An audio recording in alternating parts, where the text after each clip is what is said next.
Sécur, épisode spécial Cyber Echo. Je suis accompagné de Thierry. Comment vas-tu? Très bien, merci. Toi? Très bien aussi. Est-ce que tu peux te présenter? Bien sûr.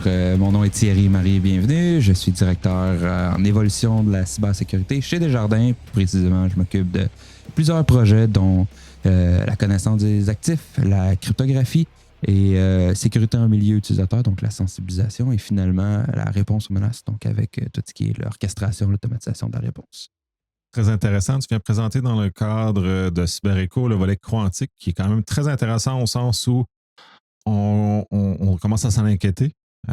Puis toute la confiance qu'on a au niveau société se base, heureusement ou malheureusement, sur la cryptographie. Donc, c'est quand même un élément très important à comprendre.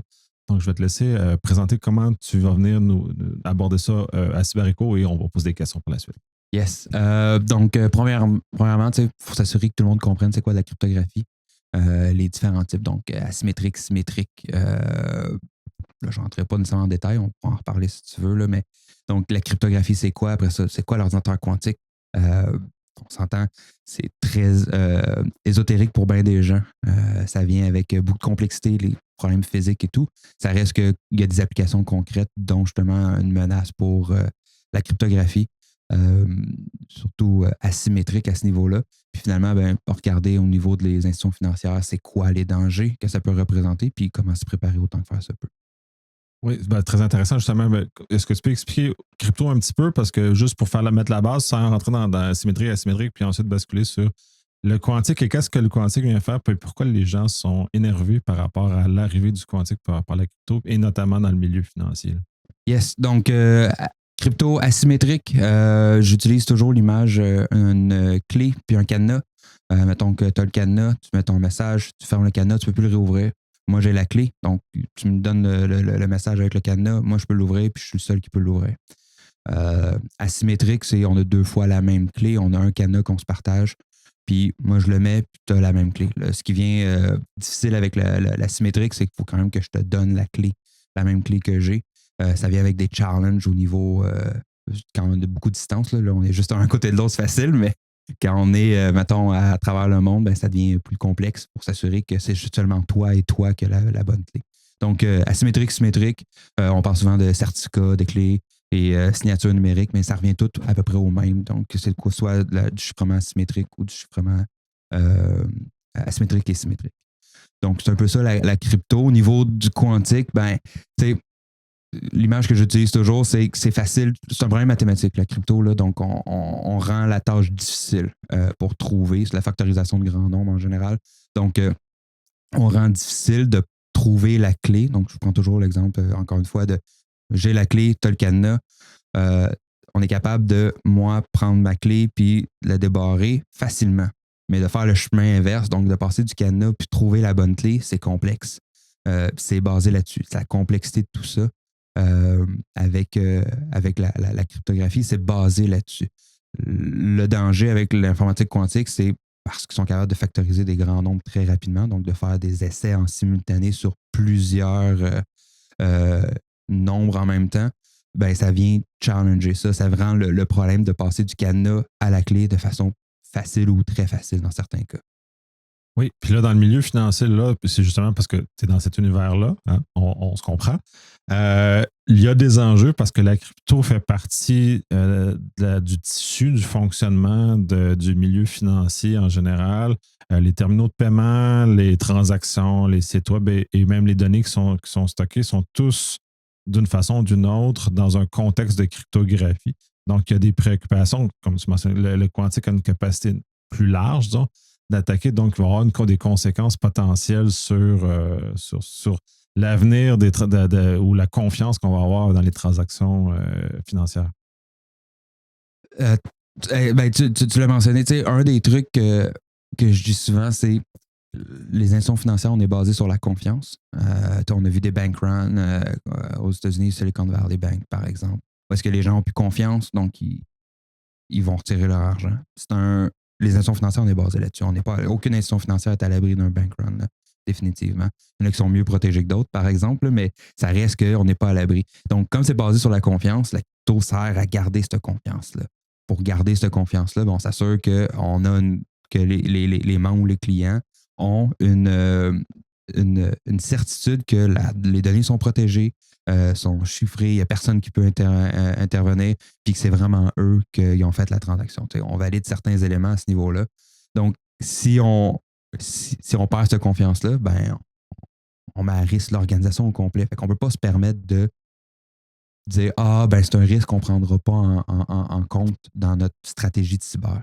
Donc, il faut s'assurer qu'on ait une couverture globale, puis ça, c'est un risque qui est quand même assez présent, puis qui représente vraiment le fondement de la business. S'il n'y a pas de confiance, il n'y a pas de business. Tout à fait. Puis tu peux-tu nommer tous les endroits où les certificats se trouvent? Parce que je pense que la plupart des gens n'ont pas idée à quel point il y a des certificats ou de la crypto à peu près partout dans les choses financières, puis même jusque dans les terminaux de paiement des fois. Puis il y a des complexités avec ça, puis justement des éléments qui peuvent être tenus en compte pour l'arrivée du quantique. Ben oui, tu l'as mentionné. Ben, le plus évident pour les gens, mettons les guichets automatiques. Veux pas, les transactions qui sont faites dessus sont chiffrées pour se rendre jusqu'à la centrale de traitement. Il y a définitivement les sites web. Donc, du côté des institutions financières, les sites web de transactions comme Accéder pour Desjardins. Les sites d'assurance, les sites de réclamation, de courtage en ligne. Tout ça, c'est sûr, c'est des certificats.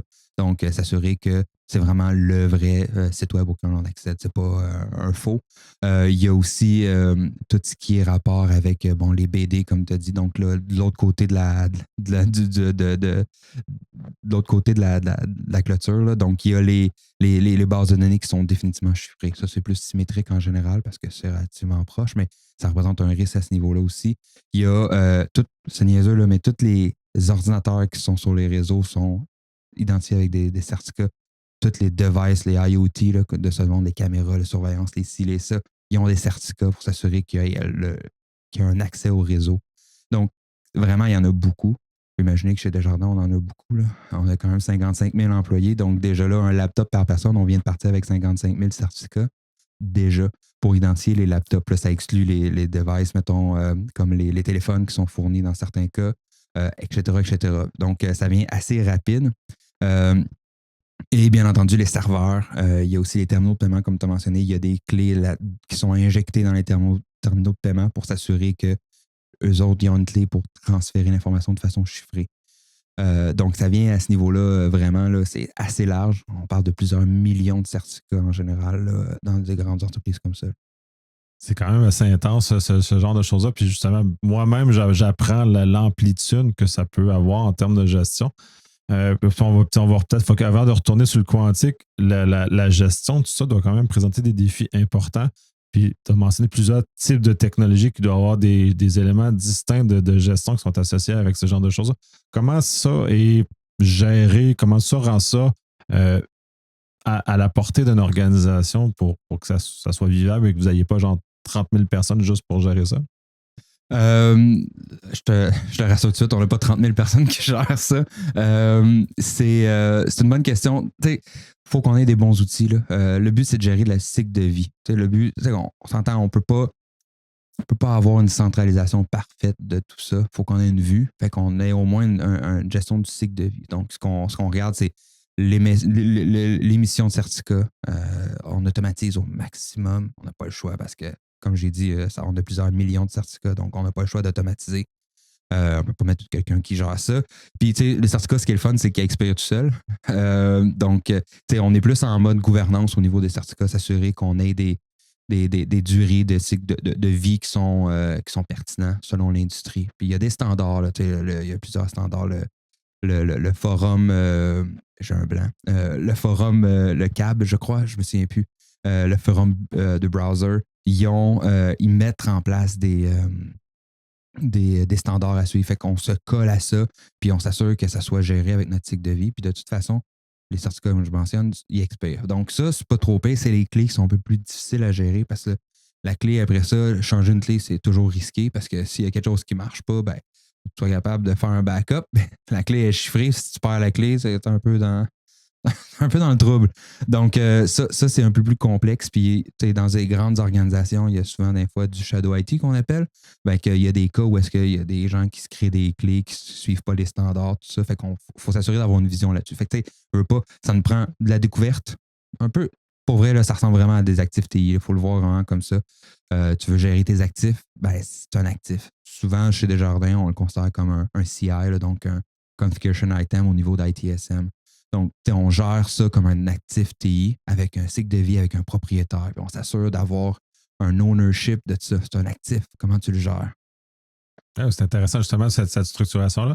On va basculer sur le quantique. C'est quoi les dangers pour, notamment une institution financière, parce que c'est vraiment ta posture où tu viens présenter, c'est ça. C'est quoi les dangers et comment vous les anticipez, ces dangers-là, et ensuite, conséquemment, les réponses qui vont être mises progressivement en place pour s'y prémunir? Les dangers, ben justement, il y a deux risques principaux. Store now, decrypt later, donc définitivement l'accumulation de données par un acteur. On s'entend là, le quantique, là, les chances que ça soit Jean-Bob, n'importe où dans le monde qui ait ça dans sa cour, sont minces. Ça prend une quantité d'énergie phénoménale, puis des connaissances que la majorité des gens n'ont pas. Donc, il y a plus de chances que ça soit un acteur. Un state, un nation state, là, probablement qu'il y ait ce genre de technologie-là qui permettrait justement de briser la cryptographie. Donc, ce qu'on veut se prémunir, c'est de s'assurer qu'on est dans le peloton de tête au niveau de la préparation à ce genre de menace-là. On ne veut pas être en arrière. Donc, là-dessus, on va s'assurer que ça fasse du sens avec la stratégie globale de l'institution financière, basée sur la confiance. Encore une fois, la business n'existe pas s'il n'y a pas de confiance. On a besoin de s'assurer que la confiance reste. Puis pour ça, ben, il faut être capable de démontrer qu'on répond rapidement si jamais il y a un événement.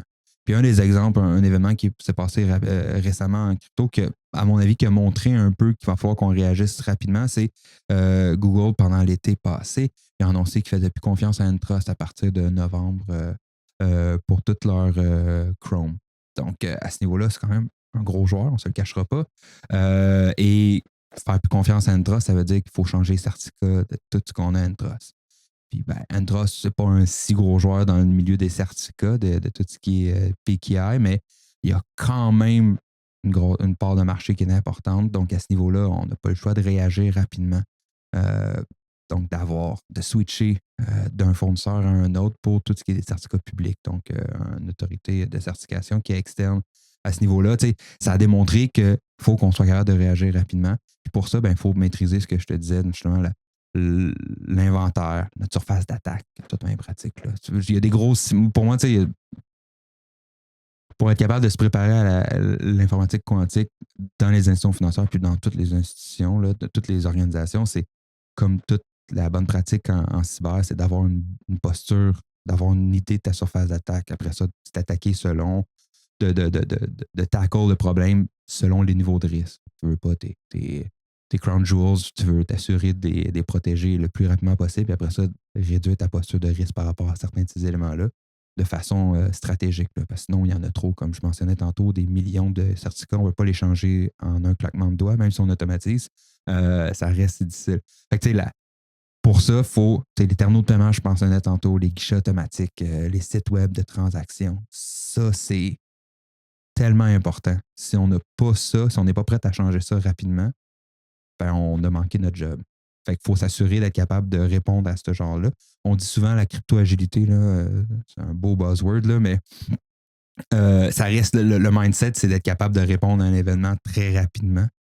Puis pour ça, l'automatisation, il faut connaître notre inventaire, il faut être capable de ça. Puis c'est la solution pour répondre justement à la menace quantique. Il n'y a pas 56 façons parce que les algorithmes qui sont sortis qui ont été certifiés par le NIST récemment à l'été, il y en a 3 ou 4, 4 me semble maintenant, sont bons maintenant, mais peut-être que dans un an, ils ne le seront plus. Fait qu'il faut être capable de changer encore une fois, puis encore une fois. Bon, il y a bien des places. J'ai vu justement, il y a une conférence à Ottawa actuellement qui est sur la crypto, qui mentionnait que il y a encore bien des institutions financières qui utilisent SHA-1. Fait que désolé. C'est ça. C'est parce qu'on rit que c'est drôle, là. Mais c'est ça le point. Fait que il faut amener les organisations, les grandes organisations qui ont beaucoup de legacy, d'amener un niveau de maturité qui est plus élevé. Puis on n'est pas là pour l'instant, globalement dans le marché. Là, Ouais, puis ce que je vois de ce que tu mentionnes, c'est intéressant puis épeurant à certains égards. Parce qu'il y en a qui ne seront pas, mais ça devient comme le monde des correctifs de sécurité qui est devenu maintenant la norme de devoir déployer de façon standard, normée, tout ça au niveau de l'application de correctifs. Mais la crypto est rendue dans cet univers-là où il y a jusqu'à temps qu'on s'énerve avec le quantique, on peut échanger très, très lentement avec peu de conséquences parce que la capacité de casser n'augmentait pas rapidement. Donc, on peut toujours avoir une certaine assurance que ça ne serait pas si pire. Et dans le cas de Shard, c'est drôle, mais en même temps, jusqu'à tout récemment, c'était suffisamment difficile quand même de casser. Puis c'est encore assez difficile, sauf pour des acteurs spécifiques. Tu quand même un modèle d'attaque qui soit conséquent. Puis tu disais justement, c'est pas Bob dans son sol qui va venir casser avec un ordinateur quantique, c'est fait avec du peroxyde puis 2-3 affaires dans son garde-robe. Là. Donc, on n'est pas dans le même univers. Donc, on est vraiment dans un modèle d'attaque très, très différent, ce que tu mentionnais justement. Là. Mais c'est intéressant de voir ce changement de paradigme-là où, dans le fond, la crypto est rendue comme tout le restant, qui va avoir un cycle de vie, ce qui n'était pas le cas il y a si longtemps. Puis on le voit, puis ça change beaucoup, beaucoup le paradigme. Donc, l'agilité la crypto-agilité, comme tu as mentionné, est rendue un élément. Là, puis je trouve ça intéressant, mais épeurant en même temps, parce que sachant que c'est pas tout le monde comme Desjardins qui va mettre le temps et l'énergie pour déployer ça. Donc, on aura des pans de mur de notre société qui sont quand même assez fragiles. Là. Clairement, clairement. Puis c'est un des points que je mentionne souvent dans la conférence, c'est concrètement, c'est quoi que ça représente comme menace? Bon, je parle définitivement de ce qui est au niveau de l'institution financière, mais dans le day-to-day, les gens, ce qu'ils font. Il y a Apple qui ont sorti le chiffrement, leur PQC2, je crois, là, pour le chiffrement de iMessage. C'est cool, mais il faut aller plus loin que ça. Puis il va y avoir une période de transition. Mais le plus gros risque, puis ça, c'est assez facile des téléphones, dans le sens où tu peux changer l'algorithme assez facilement, là, à toute fin pratique. Imagine un satellite, un pacemaker. Tu peux pas. Mais c'est des choses comme ça. Puis il y a des use cases où est-ce que le certificat ou la clé doit rester pendant 10, 15, 20 ans. Ben, ça devient problématique. Surtout, par exemple, au niveau militaire, par exemple, avec des satellites. Ouch! Tu ne vas pas aller faire un update de ta clé sur ton satellite en orbite. Quoi qu'on réussi à faire dans Voyager, ils ont réussi à faire des upgrades à distance à l'autre bout de l'univers, là, c'est ça, mais de l'autre côté, mais ça demande des prouesses techniques qui sont quand même plutôt difficiles à exécuter, surtout pour des satellites. Là, on revient plus sérieux, puis des satellites qui sont autour n'ont pas été pensés pour ça. Puis ils ont des durées de vie qui sont beaucoup plus courtes aussi que ce qu'on va retrouver en général, donc d'investir, mais se retrouver à l'aveugle ou en tout cas en clair pendant un temps, ça peut, pour des services militaires, c'est un peu problématique. Tu sais, Signal qui est utilisé pour le choix. On a entendu parler récemment, pas nécessairement. Il y en a qui ont fait c'est une bonne pub pour ça, j'imagine, qu'on a dû reconnaître une croissance parce que, il y a tellement d'âneries qui s'est dit autour de ça. Là. Ouais. Il demeure, c'est sécuritaire, mais c'est pas pour usage militaire, pour plusieurs des raisons, pas parce que c'est sécuritaire, mais pour d'autres choses. Bref. Ouais. Mais c'est ça. Donc, tu sais, par exemple, Signal, moi, que j'utilise quand même beaucoup, il y a du chiffrement, il y a faux. Là, actuellement, ils sont en action, puis je pense qu'ils ont déjà pris action à certains égards, mais ça reste que les communications entre les gens, les sites web qui sont pour des petites shops qui n'ont pas nécessairement les moyens d'avoir un certificat qui est avec un algorithme post-quantique, ça représente aussi des coûts de processing power quand même qui sont plus grands parce que les algorithmes prennent plus de puissance pour être capable de chiffrer qu'avec un algorithme qui est résistant au quantique. Fait que, tu sais, ça, c'est résistant jusqu'à preuve du contraire. Là. On ne peut pas le c'est tester. Ça, là. Tant qu'on n'aura pas de capacité réelle de tester. Puis tester, ça coûte très cher à tester là, parce que ceux qui ont des quantiques. Puis d'ailleurs, il y a un papier d'une université chinoise, je crois, qui avait sorti, puis tout le monde s'est énervé, mais dans les faits, c'est pas vrai. Ils ne sont pas encore rendus là. C'est une fausse peur qu'ils ont faite aux gens parce qu'on n'est pas là. Puis encore là, c'est un papier de recherche dans des cas très spécifiques avec des choses. Puis ça n'a pas la pleine portée. En tout cas, bref, c'est pas. Ouais. Mais c'est intéressant parce qu'on a vu une croissance quand même majeure entre deux papiers. Le premier papier, il avait sorti, je pense qu'il y avait 12 bits de clés. Donc, c'était relativement facile. Mais après ça, ils en ont fait un autre qui était quand même beaucoup plus gros, il me semble 22, 28 bits. Autour de 20. Autour de 20. C'est quand même un saut qui est quand même assez, en très peu de temps, qui est assez impressionnant. Bon, avec des paramètres bien spécifiques, mais getting there. les gens qui disent que ça n'arrivera pas, la crypto. Non, ça va arriver. Là. C'est comme. C'est sûr. Tout va finir par arriver, mais peut-être à des vitesses ou à des temps qu'on ne peut pas maîtriser. On ne peut pas anticiper. Puis c'est ça qui est. C'est ceux qui essaient d'anticiper. Là, moi, je suis zéro. C'est impossible parce que autant, un exemple plus concret, c'est le AI. On ne peut pas anticiper ce qui se passe actuellement. Les gens qui ont essayé d'anticiper n'ont pas réussi. Puis de dire qu'il n'y aura pas que l'intelligence artificielle générale n'est pas demain matin, on n'a aucune idée de ce qui va se passer parce que dans les faits, c'est le propre de ces domaines-là. On n'a aucune idée, puis le quantique en fait partie. Là, exact.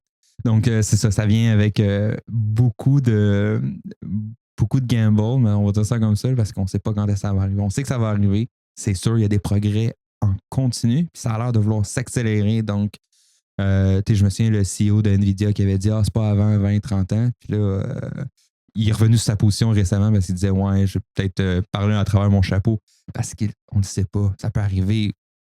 Puis on va se dire les vraies affaires. Les Chinois, on ne sait pas ce qu'ils font. Ils ont investi 10 milliards en 2020, l'enfant de même 10 milliards US. Puis on n'a à peu près aucune idée de ce qu'ils font à part quelques papiers à gauche puis droite. Ils ont quand même réussi à démontrer qu'ils sont capables de faire du chiffrement quantique parce que tu peux faire du chiffrement avec l'ordinateur quantique aussi sur une distance de genre 2-3 000 km. La théorie avant stipulait c'était 200 km, 250 km de max. Ils ont été capables de le pousser vraiment plus loin. Fait que ça, c'est un exemple ils sont capables de faire des choses concrètes maintenant, mais on ne sait pas ce qu'ils font avec tout ça. Puis c'est une menace à ce niveau-là, puis organisationnelle, oui, mais c'est comme social aussi, là, on s'entend, parce que je compare souvent ça avec Enigma, puis justement, probablement vous avez peut-être déjà vu le Imitation Game, le film qui veut pas, ça démontre justement ça frappe l'imaginaire. Là, les Alliés ont été capables de briser Enigma, puis ils l'ont pas dit. Avec l'ordinateur quantique, ça va être la même chose probablement. Pour de très bonnes raisons. Puis à l'heure actuelle, si tu parles de la Chine, ben, c'est un acteur qui n'a pas intérêt à publiciser ce genre de choses-là parce que si du moment qu'il va être capable de manipuler l'univers quantique à ce niveau-là, ça lui donne un avantage concurrentiel sur le restant du monde. Et surtout au moment où on enregistre, la position géopolitique est comme en rebrassage, donc ça change beaucoup de choses. Et les alliances sont en train de se reformer autrement. Donc, ça vient changer la dynamique qu'il va y avoir autour de ça, c'est sûr. Clairement. Fait que, vu qu'on ne sait pas, ben, le mot d'ordre, c'est on se prépare maintenant, puis le plus tôt qu'on est prêt, le mieux, tout en étant réaliste, parce que ça demande quand même des investissements majeurs, là, de réorganiser notre façon de faire avec des algorithmes. Ça prend des investissements aussi, dans le code qui est fait par, mettons, les groupes, les développeurs, par exemple, ben, il y a des librairies de crypto, il va falloir qu'ils soient mis à jour, puis là, il faut refaire les applications dans certains cas. Ça représente quand même des investissements majeurs. Plusieurs experts ils disent que ça va représenter à peu près 10% des budgets de maintenance TI qui vont devoir être mis sur le passage à la post-quantique, la crypto. 10%, là, c'est quand même pas rien. C'est énorme. On a la misère à avoir un pourcentage pour la cyber, mais il faut prendre un 10% plus pour la crypto. Là, le monde va s'arracher les cheveux. Là. Ben, c'est ça. Fait que, ça vient avec des investissements majeurs. Il faut que les gestionnaires, les exécutifs soient convaincus que c'est la bonne chose à faire. Puis, ben, les institutions financières, on ne peut pas se permettre. Fait qu'ils sont déjà convaincus. Ça, c'est la bonne nouvelle. Mais il y a plein d'autres organisations qui sont là, ben, c'est pas pressant, puis ils risquent de se retrouver à l'eau, puis il va falloir virer vite le bateau. C'est pour ça que je trouve ça intéressant de voir les grands joueurs de ce monde commencer à parler de ça, parce que ça va motiver, puis les gens qui vont juste hériter d'une protection contre le quantique parce que les gros joueurs se sont mis à faire ça. Mais c'est intéressant que les gros joueurs, parce que Desjardins fait partie du moins dans le marché canadien d'un grand joueur, a justement l'avantage de bousculer le marché. Tu as mentionné comme Google, quand ils ont abandonné une autorité de certificat, ça a un impact majeur. Le fait que Desjardins se positionne, donc va monter le niveau de l'eau pour tout le monde, un peu irrité par hasard de certaines améliorations. Dans certains autres cas, puis pour connaître les structures d'approvisionnement, notamment de chez Desjardins, ces clauses-là vont apparaître dans les contrats éventuellement. Donc, dès lors, pour pouvoir être capable de contracter avec Desjardins, il va falloir devenir quantum proof. Donc, ça va apparaître tranquillement et donc, ça va forcer le marché à suivre et aller dans cette direction-là. Puis si je vois ça d'un très bon œil, certaines personnes n'aiment pas ça, l'usage des méthodes contractuelles pour forcer le marché, mais c'est en tant que moi, le meilleur levier pour arriver à monter le niveau de l'eau pour que tout le monde en bénéficie. Là. Quand on veut faire bouger les gens, souvent, l'argent, c'est un très bon motivateur. Puis il veut pas, si on dit, si tu veux avoir l'argent, il va falloir que tu step up ta game, hein, comme on dit. Donc, à ce niveau-là, ça vient intéressant. C'est un beau levier à ce niveau-là. Puis définitivement, puis on est en train de regarder ça, justement, pour comment inclure ça dans les contrats, parce que j'ai parlé beaucoup de l'existant, mais ce qui s'en vient, les futures évolutions, les futurs contrats, il faut s'assurer de protéger l'organisation aussi. Fait que il faut regarder, je fais toujours l'analogie d'un bain. Là. Le bain, il est plein avec ce qu'il y a déjà dedans. On veut s'assurer que ça soit clean, fait qu'on veut le vider, façon de parler. Mais il y a quand même le robinet qui coule, qui va continuer à le remplir. Fait qu'il faut s'assurer de gérer le robinet aussi. Il faut fermer le robinet pour être sûr certain qu'il n'arrête pas qu'il n'y ait pas d'autres nouveaux chars, par exemple. Par exemple, je suis pas en train de dire qu'il y en a du nouveau, là, mais il y a deux points. C'est un peu ça, c'est de s'assurer de gérer l'existant, mais aussi le futur. Mais excellent, on a fait un grand tour. Y a-t-il des choses qu'on n'a pas abordées que tu aimerais discuter? C'est une bonne question. Non, j'ai l'impression qu'on a couvert l'essentiel. Tu sais, vraiment, l'emphase que je mets dans ma présentation, c'est de dire, commençons maintenant à se préparer, attendons pas, autant que faire se peut, juste par commencer à se poser des questions, s'éduquer là-dessus. C'est quoi les menaces? Qu'est-ce qu'on peut faire maintenant? Il y a des algorithmes post-quantiques qui existent. Il y a des HSM post-quantiques qui sont capables de gérer ces clés-là, mettons, qui sont capables de gérer ces algorithmes-là. C'est en mouvance, donc il vaut mieux s'informer maintenant, s'éduquer maintenant pour être capable que quand ça va arriver, quand on va pouvoir mettre la pédale au plancher, qu'on soit prête. Puis c'est un peu ça qu'on essaie de faire. Par exemple, justement avec ce genre de conférence que je vais faire cet après-midi, ça va être vraiment d'amener ce genre de discours-là. On s'entend, je n'irai pas dans le technique à côté. Là. Je ne parlerai pas des qubits et tout ça au niveau de quantique, mais le but, c'est d'éduquer pour être capable d'avoir un discours qui est commun pour élever notre game. Ouais, c'est la première étape. Je te remercie énormément de ce partage-là. C'est très intéressant cette discussion-là. Puis je te souhaite bonne chance pour ta conférence. Merci beaucoup. Merci.